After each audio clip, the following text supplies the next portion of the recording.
కెనడాకు America అధ్యక్షుడు Donald Trump మరో shock ఇచ్చారు. కెనడా నుంచి దిగుమతి అయ్యే కార్లు, ట్రక్కులు, ఆటోమొబైల్ విడిభాగాలు, ఉక్కుపై టారిఫ్లను 50% పెంచనున్నట్లు ప్రకటించారు.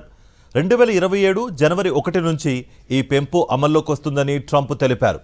అమెరికాలోని వాహనాలను తయారు చేస్తే ఈ టారిఫ్ వర్తించదని స్పష్టం చేశారు. కెనడా ఎన్నో ఏళ్లుగా అమెరికాను దోచుకుంటోందంటూ ట్రంప్ తీవ్ర వ్యాఖ్యలు చేశారు. దీంతో ఇప్పటికే కొనసాగుతున్న అమెరికా కెనడా వాణిజ్య వివాదం మరింత ముదిరింది.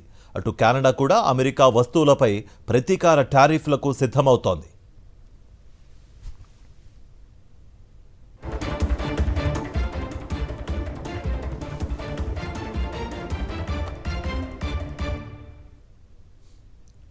బ్రేకింగ్ న్యూస్ చూస్తున్నాం. కెనడాకు అమెరికా అధ్యక్షుడు డొనాల్డ్ ట్రంప్ మరో షాక్ ఇచ్చారు. కెనడా నుంచి దిగుమతయ్యే కార్లు, ట్రక్కులు, ఆటోమొబైల్ విడిభాగాలు, ఉక్కుపై టారిఫ్లను 50% పెంచనున్నట్లు ప్రకటించారు. 2027 జనవరి 1 నుంచి ఈ పెంపు అమల్లోకి వస్తుందని ట్రంప్ తెలిపారు. అమెరికాలోనే వాహనాలను తయారు చేస్తే ఈ టారిఫ్ వర్తించదని స్పష్టం చేశారు. కెనడా ఎన్నో ఏళ్లుగా అమెరికాను దోచుకుంటోందంటూ ట్రంప్ తీవ్ర వ్యాఖ్యలు చేశారు. దీంతో ఇప్పటికే కొనసాగుతున్న అమెరికా కెనడా వాణిజ్య వివాదం మరింత ముదిరింది.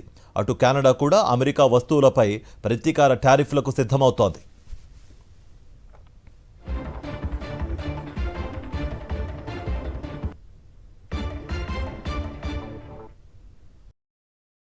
మరిన్ని అప్డేట్స్ కోసం ఛానల్ను సబ్స్క్రైబ్ చేయండి. నోటిఫికేషన్స్ కోసం బెల్ ఐకాన్ పై క్లిక్ చేయండి.